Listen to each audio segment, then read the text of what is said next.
शिवसेनेचे प्रतोद आणि विधानसभेचे आमदार सुनील प्रभू आपल्यासोबत आहे. आपण त्यांची बातचीत करणार आहोत. मराठी शाळांचं खाजगीकरण होत आहे. आदित्य ठाकरे यांनी सुद्धा याला विरोध केलेला आहे. PPP तत्वावरती हे सगळं केलं जाणार आहे. तुमची शिवसेनेची नेमकी भूमिका काय असणार आहे? शिवसेनेची भूमिका अशी आहे की आदित्य ठाकरे साहेब जे बोलले तीच शिवसेनेची भूमिका आहे. आदित्य ठाकरे साहेब शिवसेनेचे नेते आहेत आणि शिवसेनेने विरोध का केला आहे की मुंबई महानगरपालिकेमध्ये प्राथमिक शिक्षण देणं हे महापालिकेचं कर्तव्य आहे. महानगरपालिका दरवर्षी आपल्या बजेटमध्ये जवळजवळ 4,000 कोटी रुपये प्राथमिकदृष्ट्या शिक्षणासाठी ठेवते आणि खर्च करते.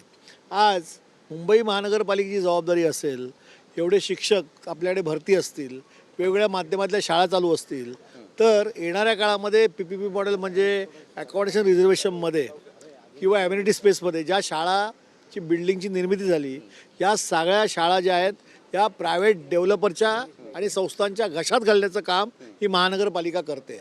आणि त्यामुळे या ज्या शाळा इतर संस्थांकडे जातील तिथे मराठी माध्यमाच्या शाळा राहणार नाहीत, इंग्लिश माध्यमाच्या शाळा सुरू होतील आणि मुंबई महानगरपालिकेचं अस्तित्व संपेल. आणि म्हणून माननीय आदित्य ठाकरे यांनी जो विरोध केला आहे तो योग्य आहे. आणि मराठी पण टिकलं पाहिजे. मुंबई शहराचं मराठी माणसाबद्दल, मराठी भाषेबद्दल आम्ही अभिमान सांगतो. आणि एका बाजूला ज्या शाळा अकॉमोडेशन रिझर्वेशनमध्ये बिल्डिंग त्या तयार होऊन आपल्याकडे येतात त्या तुम्ही खाजगी संस्थांच्या घशात घालता, हे चुकीचं आहे. आणि म्हणून प्रशासनाला याच्यासाठी विरोध केलेला आहे. जबाबदार कोण आहे आणि नेमकी भूमिका काय असणार? काय पाऊल उचलणार शिवसेना? प्रशासनाने हा प्रस्ताव आणला आहे. 2 महिने झाले आता लोकल बॉडी निवडून आलेली आहे. आता जी बॉडी निवडून आलेली आहे भारतीय जनता पक्षाची, त्यांनी याला विरोध करून जो प्रस्ताव प्रशासनाकडनं आला आहे तो रेकॉर्ड करून टाकला पाहिजे. विधान परिषदेबाबतचं काही ठरलंय का? आणि उद्धव ठाकरे हे पुन्हा एकदा विधान परिषदेवर जाणार आहेत का? काही ठरलंय की नवीन चेहऱ्याला? परिषदेची फॉर्म भरण्याची तारीख शेवटची 30 आहे. त्यामुळे अजून खूप दिवस आहेत. आपल्याला कळेल की उमेदवार शिवसेनेकडनं कोण असेल आणि योग्य वेळेला आम्ही ते लोकांना सांगू. आणि फॉर्म जेव्हा भरला जाईल तेव्हा आपल्याला कळेल. बिनविरोध होईल असं चित्र दिसतंय की पुन्हा आधीसारखंच प्रकरण? मला असं वाटतं की हा वरिष्ठ नेते जे राजकीय पक्षाचे आहेत ते बसून निर्णय घेतील. आणि शक्यतो बिनविरोध जेव्हा निवडणूक होते ते अतिशय चांगली असते.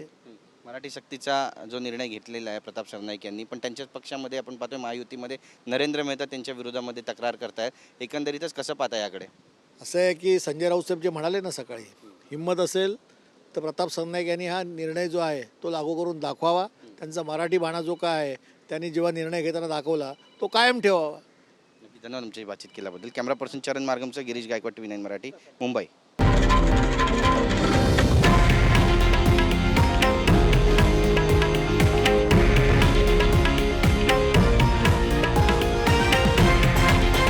हे आहे देशातील नंबर 1 न्यूज नेटवर्क आणि आपण पाहत आहात TV9 मराठी, एकमेव.